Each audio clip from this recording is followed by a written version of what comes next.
Llamamos misión a todo encargo o función que una persona debe cumplir. Y a la hora de pensarnos como buenos padres, se suele cruzar el pensamiento: esto es una misión imposible. Acompáñanos en esta nueva estación, porque lo que está a nuestro alcance ya sabemos hacerlo, pero lo imposible le corresponde a Dios, y de Él debemos extraer las estrategias para llevar a cabo con éxito esta función tan honorable que portamos. Porque para llegar bien al final de la carrera, debemos empezar desde el principio. Sección 1. Que mi nombre sea anunciado.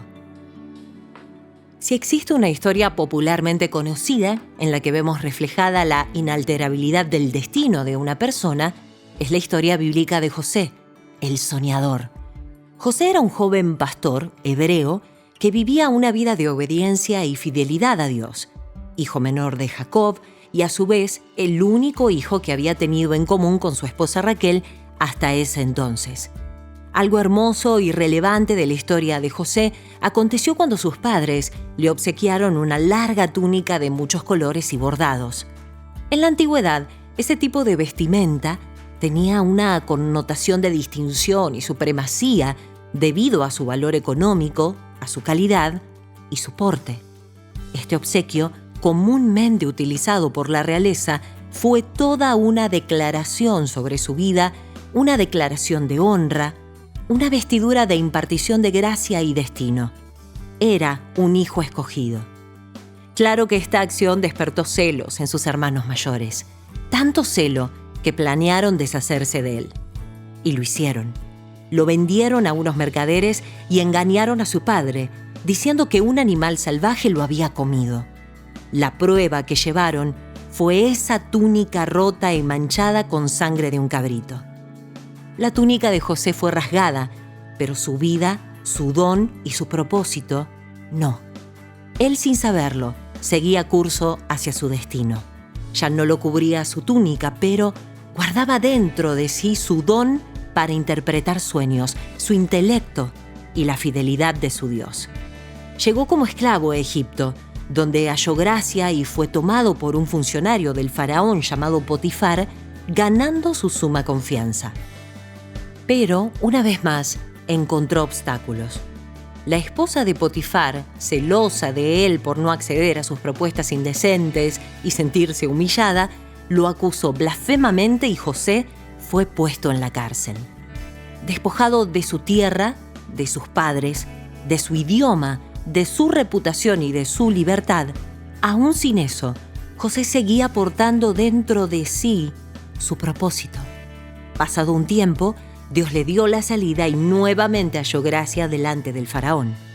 A través de su don de interpretación de sueños, José advirtió al faraón que acontecerían 7 años de abundancia precedentes a 7 años de sequía y planteó una estrategia administrativa sabia e inteligente para afrontar la situación. Ante ello, el faraón lo nombró funcionario de Egipto de alto mando. Incluso le advirtió: aunque yo soy el rey de Egipto, nadie en este país hará nada sin tu permiso. En los años subsiguientes, José emprendió su gran misión.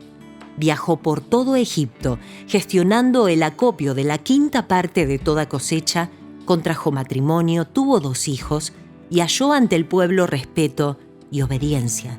Llegaron los años de sequía anunciados y era a Egipto donde muchos se acercaban a conseguir provisiones.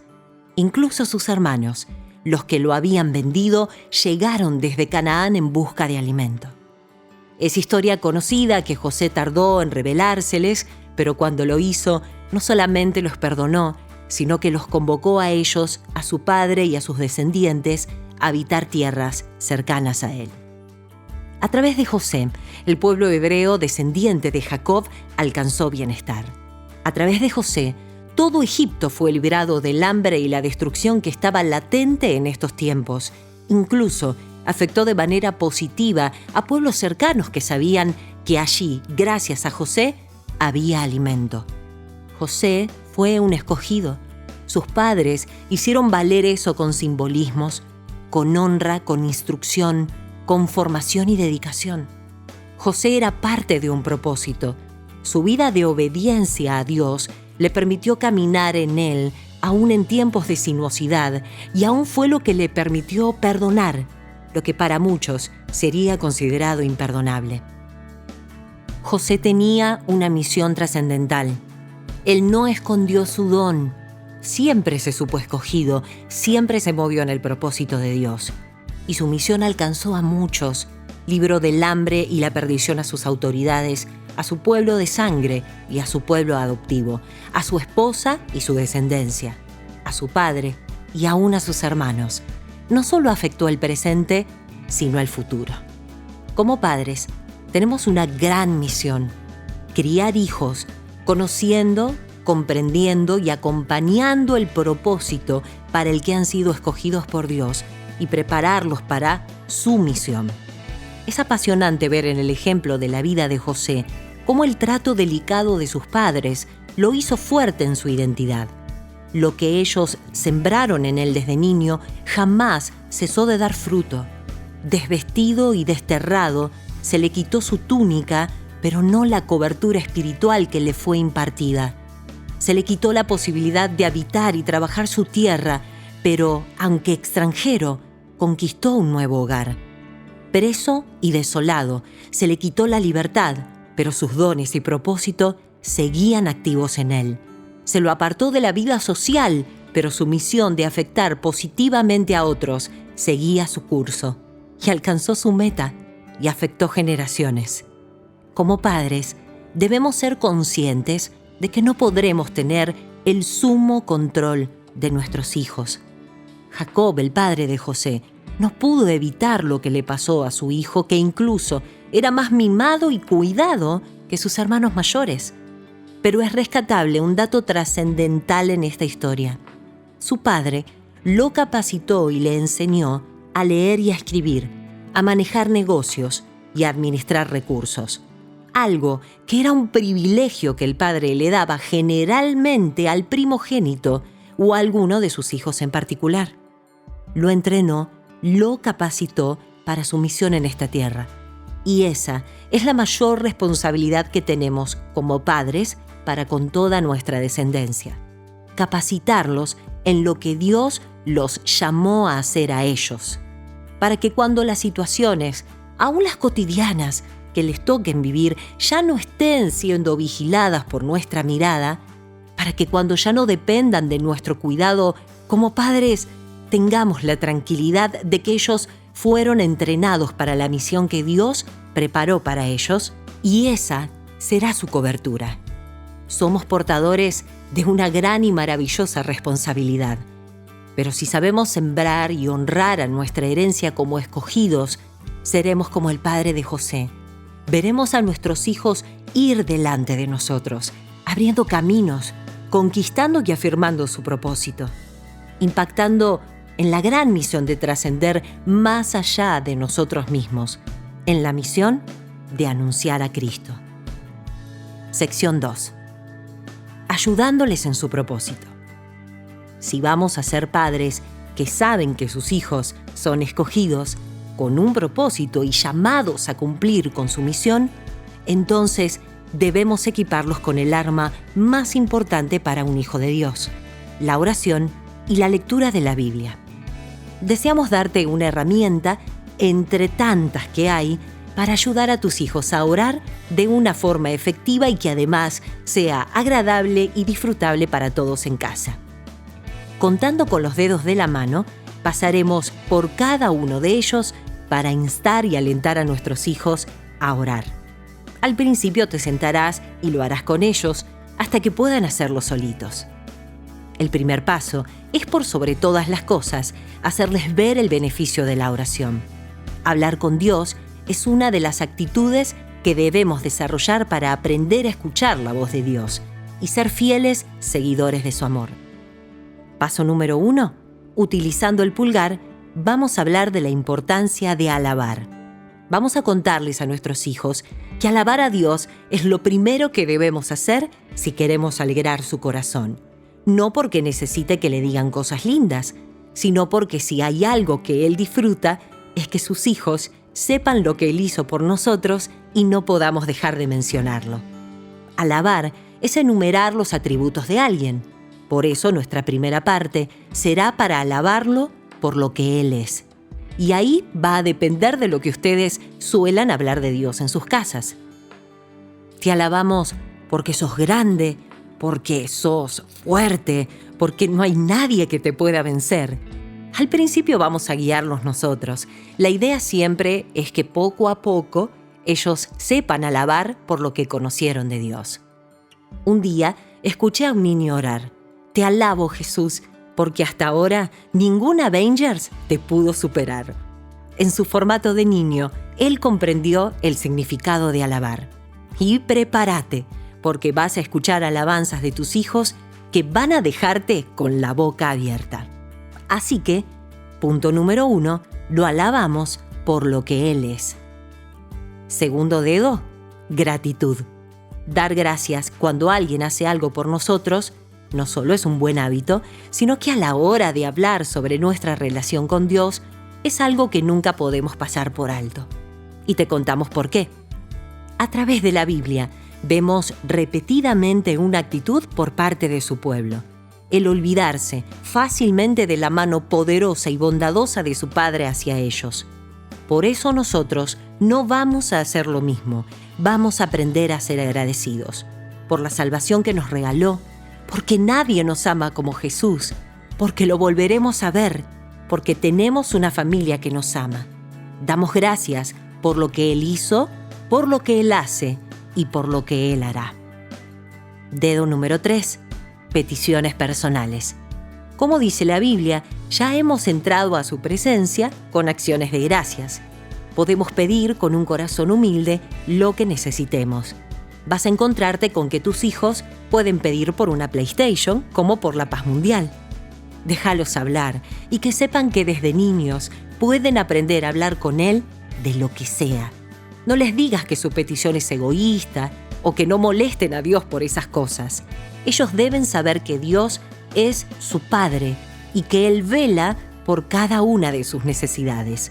Y además, Jesús prometió que si permanecemos en Él y su palabra en nosotros, podremos pedir con confianza. Pedimos porque confiamos en que en Dios todo es posible y que obra según su perfecta voluntad. Es bueno que aproveches este tiempo para explicarles que a veces no recibimos las cosas tal y como las pedimos o en el tiempo que las necesitamos, pero que Él jamás se equivoca. Dios es tan sabio que puede ver mucho más allá de nuestros deseos. Sabe cuál es el tiempo perfecto para darnos lo que pedimos. Mientras tanto, tenemos la hermosa oportunidad de desarrollar la fe y el tremendo desafío de esperar con alegría. Dedo número 4. Intercesión. No hay mayor privilegio para nosotros que orar por otros. Este es el momento para orar por aquellos que sabemos que están pasando por necesidades, pero también será para orar por esos amigos o compañeros que no les hicieron pasar un buen momento, los que los dañaron con alguna palabra u ofendieron, algo que tus hijos consideran que es muy importante. No solo vamos a orar por ellos, sino que vamos a aprender a rogar para que el amor de Jesús los inunde. Enseñarle a tus hijos a orar por ellos no solo es una inversión poderosa en sus corazones, sino que les va a enseñar a perdonar rápido, a soltar el daño y a sanarse en Cristo, y les estarás mostrando el mejor camino para convertirse en reconciliadores, que es uno de los mayores títulos que nos dio Jesús cuando murió en la cruz. Intercedemos para amar a nuestro prójimo como a nosotros mismos. Y así llegamos a nuestro meñique, o al punto número 5. Vamos a cerrar nuestra oración creyendo que lo va a hacer, que su voluntad es la más perfecta de todas y que su poder no tiene límites. Creemos porque sabemos en quién estamos confiando. Cuando le enseñaba este proceso a mis hijos, uno de ellos dijo: sí o sí tenemos que acordarnos de todos los pasos, porque es como cuando mami nos hace una torta. Si se olvida de algún ingrediente, seguro no va a salir igual. Se los comparto porque creo que yo no podría haberlo explicado mejor. Este Es un proceso o una serie de pasos que ayudarán a tus hijos a relacionarse con Jesús de una manera preciosa y que jamás olvidarán, sumado al valioso tiempo que pasarán juntos. Dales tiempo, no les llames la atención si se olvidan los pasos o si se confunden.